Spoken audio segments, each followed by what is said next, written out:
Merci Papa Freddy. Merci à toute l'Église, à tous les peuples de Dieu pour ce matin des grâces que nous avons aujourd'hui de nous retrouver. Nous tenons à remercier le Seigneur qui nous donne encore cette opportunité. C'est une grande responsabilité de pouvoir communiquer avec, de pouvoir partager sa parole avec son peuple.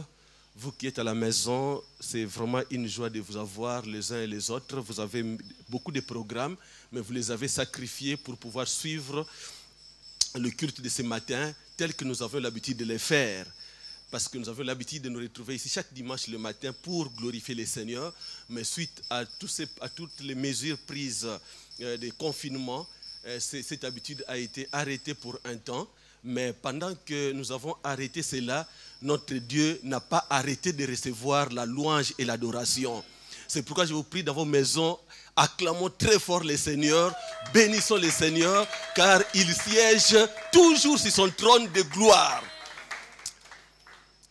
J'ai béni le Seigneur pour Papa Pana qui nous a fait confiance, et Maman Lisette, pour que nous puissions prendre la parole ici à la parole de Jamaïque.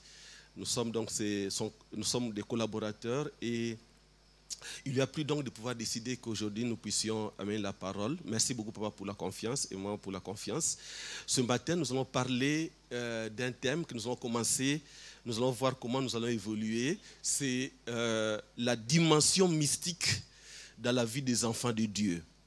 Donc nous allons parler ce matin de la dimension mystique dans la vie des enfants de Dieu. Lorsqu'on voit le mot tel qu'il se présente, nous allons voir d'abord la définition des concepts. Nous allons lire la parole de Dieu. Nous allons faire un petit rappel historique et nous allons tirer quelques enseignements. Nous allons voir des illustrations dans la Bible et nous allons terminer par un appel que nous allons devoir lancer à nous tous. Quand on parle de dimension, c'est tout simplement l'étendue. C'est l'étendue de quelque chose. C'est ce qu'on appelle dimension. Et ici, il s'agit de la dimension dans la vie des enfants de Dieu. Et quand on parle de mystique, c'est ce qui a trait au mystère, ce qui a trait aux choses cachées ou aux choses secrètes, ce qui n'est pas discernable par le sens commun. C'est ça qu'on appelle mystique. Donc des choses que nous ne pouvons pas discerner par le sens commun, des choses qui dépassent notre entendement. C'est ce qu'on appelle mystique. Donc lorsque je parle de dimension mystique dans la vie des enfants de Dieu, en fait, ça veut dire que les enfants de Dieu possèdent une étendue mystique dans leur vie de tous les jours qui n'est pas discernable par le sens commun. Des choses qui échappent à notre entendement. Normalement, ça devrait être comme ceci, mais dans sa vie, ça s'est fait comme cela. C'est ça, en fait, ce qu'on appelle quelque chose qui n'est pas discernable par le sens commun. Et ça, c'est le lot de tous les enfants de Dieu. Nous devons être fiers d'être enfants de Dieu parce que nous avons cette dimension qui n'est pas discernable par le sens commun. Nous pouvons encore très fort acclamer le Seigneur dans nos maisons. Et pour essayer d'approfondir ce que nous venons de dire, nous allons donc lire la parole de Dieu dans Exode 17, du verset 8 au verset 13. Exode 17, du verset 8 au verset 13. Je vais donc lire ceci dans la version Louis II. Amalek vint combattre Israël à Rephidim. Alors Moïse dit à Josué, choisis-nous des hommes, sors et combat. Combat Amalek, demain je me tiendrai sur le sommet de la colline, la verge de Dieu dans ma main. Je reprends ce verset-là, le verset 9. Alors Moïse dit à Josué, choisis-nous des hommes, sors et combat Amalek. Demain, je me tiendrai sur le sommet de la colline, disons sur le sommet de la colline, pour combattre Amalek. Moïse, Aaron et Hur montèrent au sommet de la colline. Lorsque Moïse élevait sa main, Israël était le plus fort. Et lorsqu'il baissait sa main, Amalek était le plus fort. Les mains de Moïse étant fatiguées, ils prirent une pierre qu'ils placèrent sous lui, et il s'assit dessus. Aaron et Hur soutenaient ses mains, l'un d'un côté et l'autre de l'autre. Et ses mains restèrent fermes jusqu'au coucher du soleil. Et Josué vainquit Amalek et son peuple au tranchant de l'épée. Alléluia. Donc voilà en fait notre passage que nous allons lire. Nous avons déjà peut-être entendu ce passage à plusieurs reprises. Nous allons donc devoir nous allons devoir discuter sur ce passage pour avoir le message que Dieu veut nous accorder à travers la dimension mystique dans la vie des enfants de Dieu.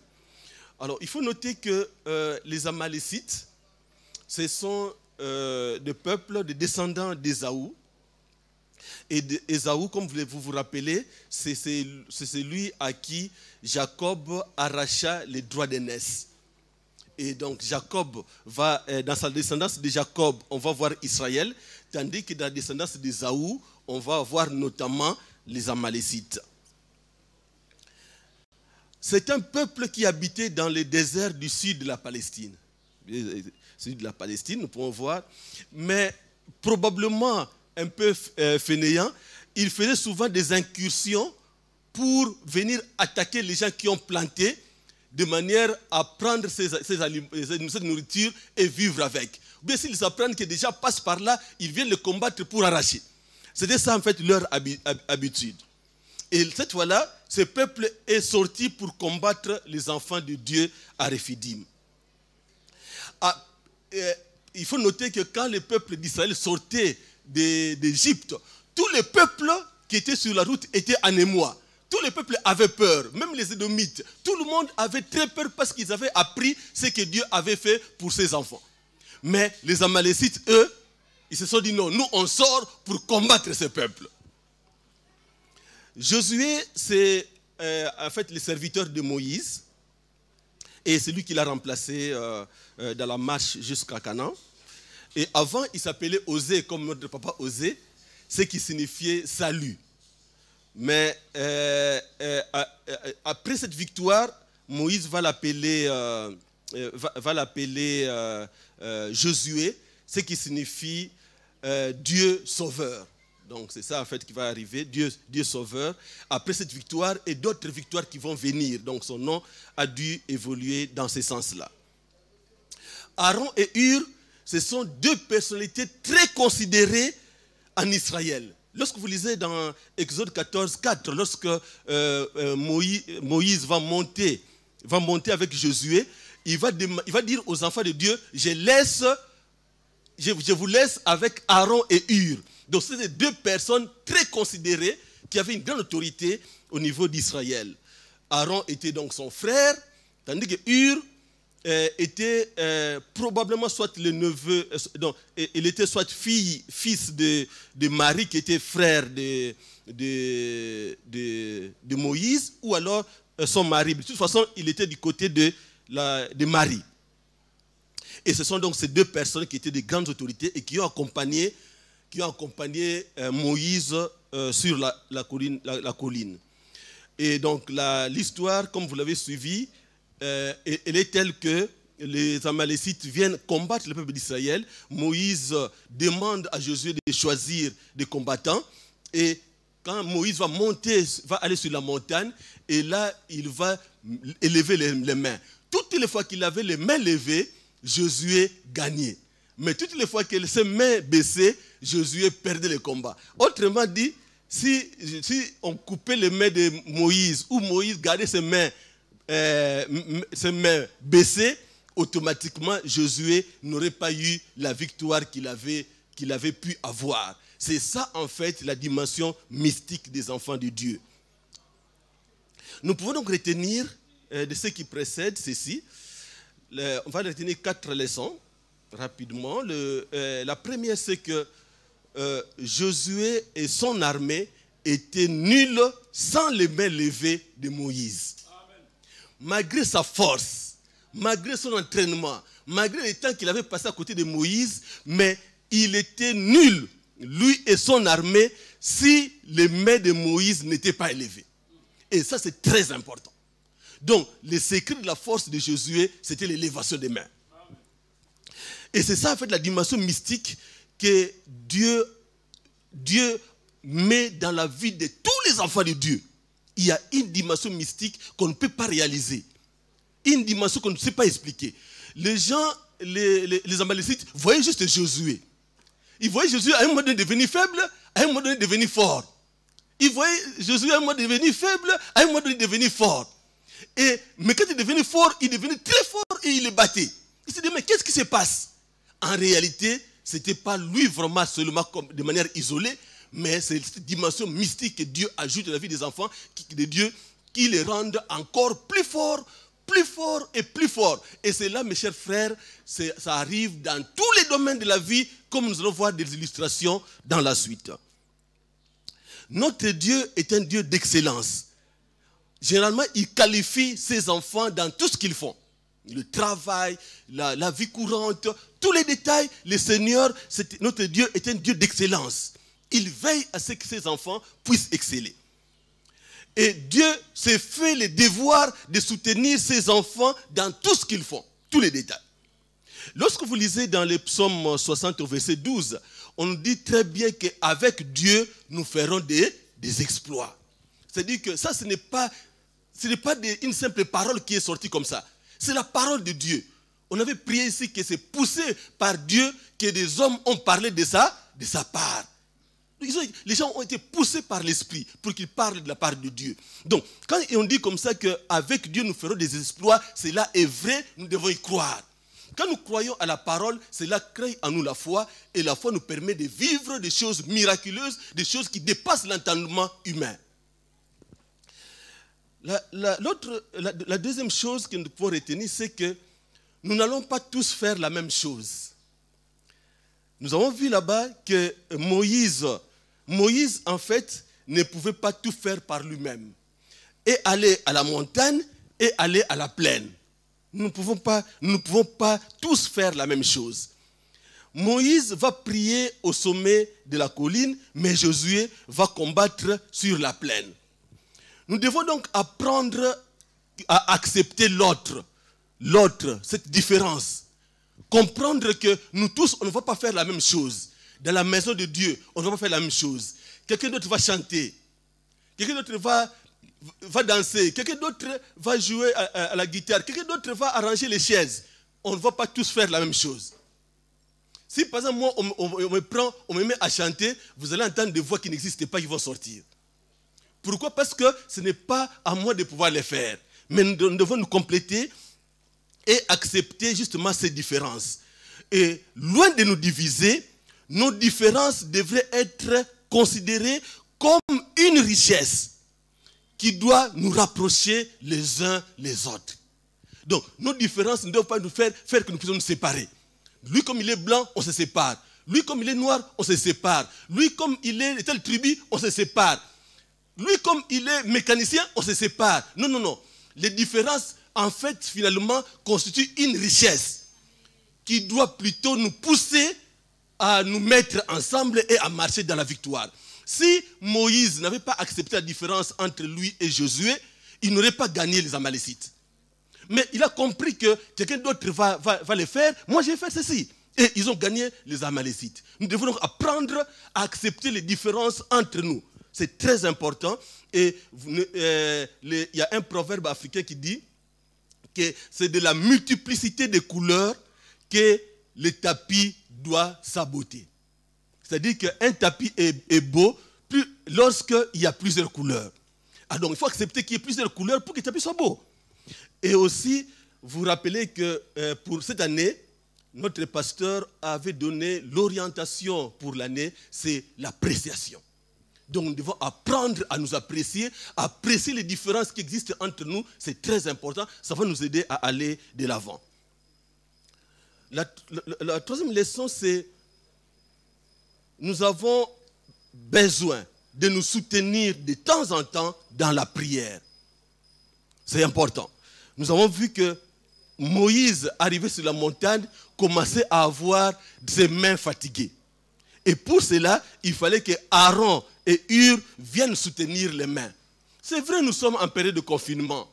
C'est vrai qu'on ne peut plus se promener, mais la promenade, il faut savoir limiter. Mais dans cette limitation, nous pouvons voir comment trouver un frère et une sœur prier ensemble. C'est une façon pour nous de nous soutenir. Donc, c'est important. Moïse pouvait bien faire ça, mais il s'est senti fatigué et il a eu besoin d'un soutien. Je sais que peut-être à la maison, tu es aussi fatigué. Peut-être tu arrives à prier, mais pas suffisamment. Tu te dis que je dois prier avec un frère, je dois prier avec une sœur. Il faut avoir le temps de prier avec les autres, de prier les uns les autres pour nous soutenir, afin de pouvoir battre les Amalécites. Et c'est comme ça que dans Hébreux 10, 25, on nous dit « N'abandonnons pas notre assemblée comme c'est la coutume de quelques-uns, mais exhortons-nous réciproquement, et cela d'autant plus que vous voyez s'approcher le jour. » C'est-à-dire qu'on ne doit pas abandonner. Il y a des gens qui se disent « Ah, Dieu merci comme on a fermé les cultes. » Moi, j'étais déjà fatigué, je me dis « Bon, maintenant je suis très bien comme on a fermé les cultes. Je ne vais plus prier. » Non, non, non, ce n'est pas ça. On ne doit pas abandonner. Même si on a fermé cette maison, mais l'église n'est pas fermée. L'église n'est pas fermée. Nous devons continuer à prier dans l'esprit de notre assemblée. La quatrième leçon, c'est que, ça j'adresse contre les Amalécites, c'est qu'il ne faut jamais commettre l'erreur de se mettre sur la voie d'un enfant de Dieu comme l'ont fait les Amalécites. C'est imprudent. Si on te dit que c'est un enfant de Dieu, même si tu es sorcier quelque part, dis-toi non, non, je crois que ce n'est pas prudent que je mette sur sa voie. Même si je suis quelqu'un qui met beaucoup de poison chez les gens. Si on me dit, mets ça chez un enfant de Dieu, dites non, non, non. Je ne prends pas le risque de me mettre sur cette voie. Je vais vous démontrer ça. Lorsqu'on lit dans Deutéronome 25, verset 19, on dit ceci. Lorsque l'Éternel, ton Dieu, après t'avoir délivré de tous les ennemis qui t'entourent, t'accordera du repos dans le pays que l'Éternel, ton Dieu, te donne en héritage et en propriété, tu effaceras la mémoire d'Amalek de dessus le cieux, et il ajoute 2 points, ne l'oublie point. Donc, Dieu insiste que comme ces gens ont pris le risque de se mettre sur les chemins des enfants de Dieu, j'ordonne que tu effaces la mémoire d'Amalek de dessus le cieux, et il insiste, ne l'oublie pas. Donc, c'est un grand risque de se mettre sur ces chemins. C'est comme ça que les Amalécites vont être la première cible après l'installation de Saoul. Ils vont être la première cible quand Saoul va être installé. La première chose que Dieu va lui demander va battre les Amalécites. Malheureusement, quand il est parti, il fallait vouer par interdit. Malheureusement, quand il est parti, au lieu de vouer et le roi et tout le monde par interdit, il a gardé le roi et les bonnes bêtes. Et c'est ça qui va d'ailleurs relever la colère de Dieu. Et on va retirer la royauté qu'on va transférer à David. Pourquoi? Parce que pour Dieu, il fallait absolument éliminer Amalek pour avoir plus de risques, le courage de se mettre sur la voie des enfants de Dieu. Il fallait l'éliminer. Et le roi Saoul n'a pas fait comme cela, et cela a suscité la colère de Dieu. Par la suite, David, même avant de prendre le pouvoir, il va aussi cibler. Pendant qu'il était en confinement, j'ai dit confinement chez les Philistins pendant 1 an et 4 mois, il allait régulièrement attaquer les Amalécites. Il allait régulièrement les attaquer pendant ce moment-là. Donc ils ont été la cible de David. Et David est parti plusieurs fois pour détruire les enfants d'Amalek.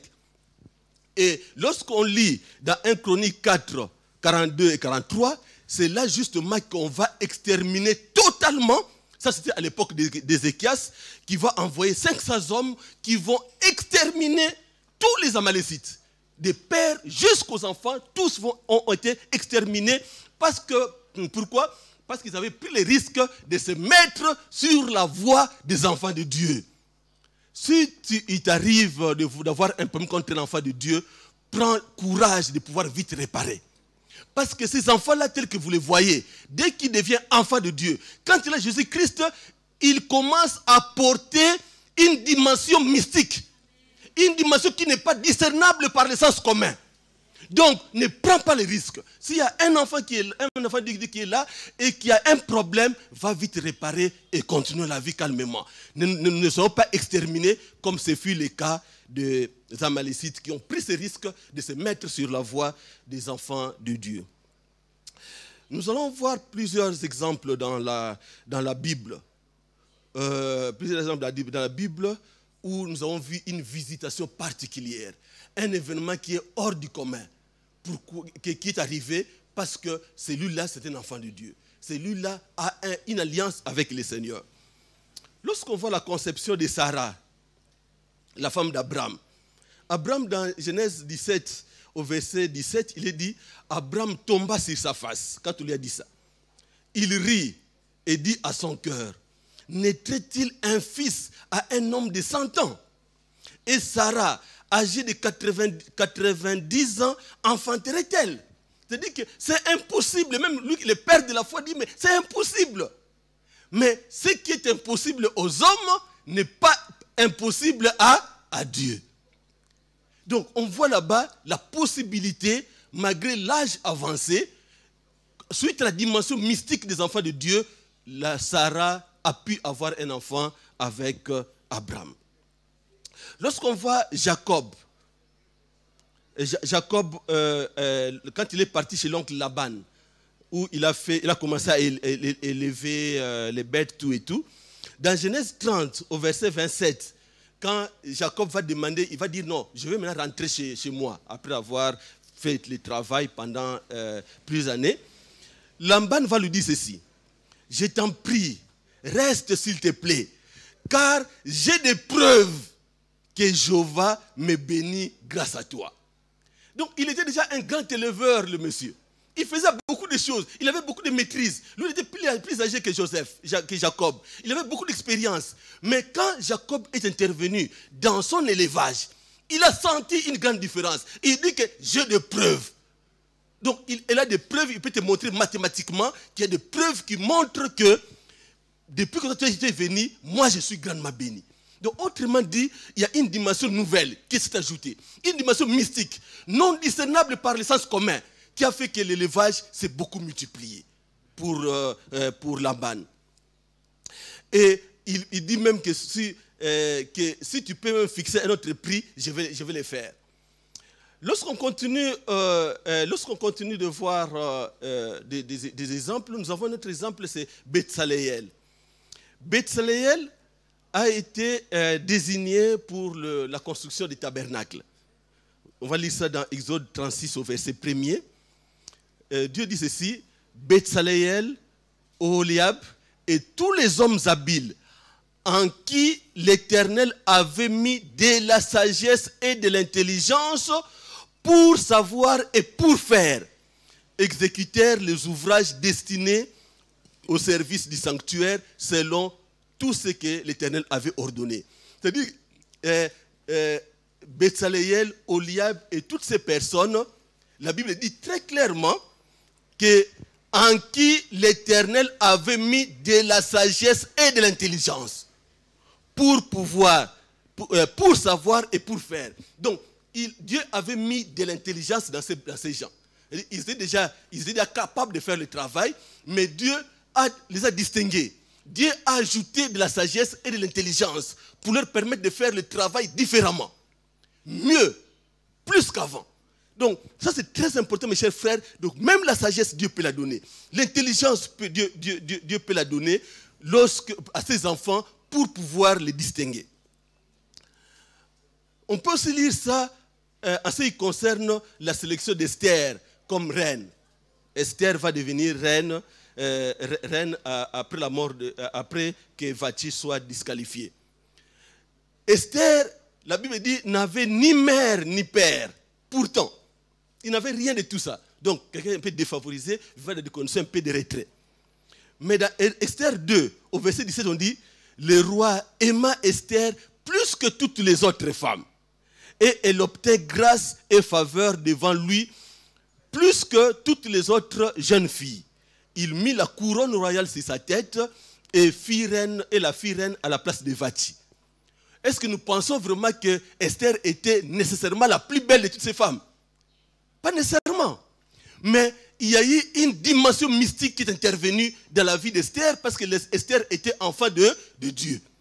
Il y a une dimension mystique qui est intervenue qui a fait que Esther est devenue brusquement tout à fait jolie. Ne cherchons pas la beauté partout là où nous allons chercher la beauté. Ne cherchons pas la beauté par-ci par-là. Nos femmes chrétiennes sont des Esther. Quand elles paraissent devant nous, nous sommes ébahis. Pourquoi? Parce que Dieu apporte une dimension mystique dans nos femmes. Et c'est comme ça que les femmes chrétiennes doivent comprendre qu'il y a une dimension mystique qu'elles ont. Et elles ne doivent pas trop se faire pour chercher à séduire de mille et une manières, mais plutôt la confiance au Seigneur va te distinguer comme Dieu distingua Esther. Donc, et nous pouvons donc continuer à voir ces vérités. Lorsque nous voyons David, en ce qui concerne la force au combat, il dit ceci dans 1 Samuel 17, 34, 35. David dit à Saoul, ton serviteur faisait paître les brebis de son père. Et quand un lion ou un ours venait à enlever une du troupeau, je courais après lui, je le frappais et j'arrachais la brebis de sa gueule. Et s'il se dressait contre moi, je le saisissais par la gorge, je le frappais et je le tuais. Quelle force! Quelle force! Ça, ce n'est pas une force naturelle, mes chers frères. Ce n'est pas des choses qu'on peut discerner par la pensée. C'est une force extraordinaire que Dieu a mise en lui. Pourquoi? Parce qu'il est enfant de Dieu. Il y a beaucoup d'exemples que je ne veux pas continuer à étaler ici. Mais nous devons donc comprendre que être enfant de Dieu, ça vous donne non seulement des capacités naturelles que nous avons par nos efforts, mais notre force est multipliée. Nos efforts sont multipliés. Et même les résultats que nous obtenons sont aussi multipliés de la même manière. Oh, que je suis fier d'être enfant de Dieu. C'est la grande décision et la bonne décision que j'ai prise dans ma vie. Parce que ce que j'ai fait, même les petits détails, je préfère lire les petits détails quand même ici de Joseph. Joseph de la gestion de la maison de Potiphar. On dit dans Genèse 29, 39, verset 5, on dit, dès que Potiphar lui établit sur sa maison et sur tout ce qu'il possédait, l'Éternel bénit la maison de l'Égyptien à cause de Joseph. Et la bénédiction de l'Éternel fut sur tout ce qui lui appartenait, soit à la maison, soit au champ. Donc, la présence de Joseph, juste vraiment sa présence, comme c'est un enfant de Dieu, la bénédiction de Potiphar se multiplia, non seulement à la maison, mais même au champ. Et ça, c'est des vérités profondes, mes chers frères. Donc, quand nous sommes chrétiens, soyons fiers de réaliser qu'en plus de nos efforts, il y a un effort mystique qui s'ajoute, qui nous permet de pouvoir vaincre, qui nous permet de pouvoir être plus intelligents, qui nous permet de pouvoir faire beaucoup de choses différemment que les autres. À nous de pouvoir plutôt être accrochés au Seigneur. On va se poser des... C'est bon? C'est déjà la fin. Ah oui, donc j'allais poser donc 2 questions vitales, mais on va probablement y revenir pour pouvoir comprendre davantage ces choses. Et j'ai comparé ça un peu, ce que le Seigneur fait en plus pour les enfants de Dieu. J'ai comparé ça un peu au volant. Vous voyez le volant de voiture?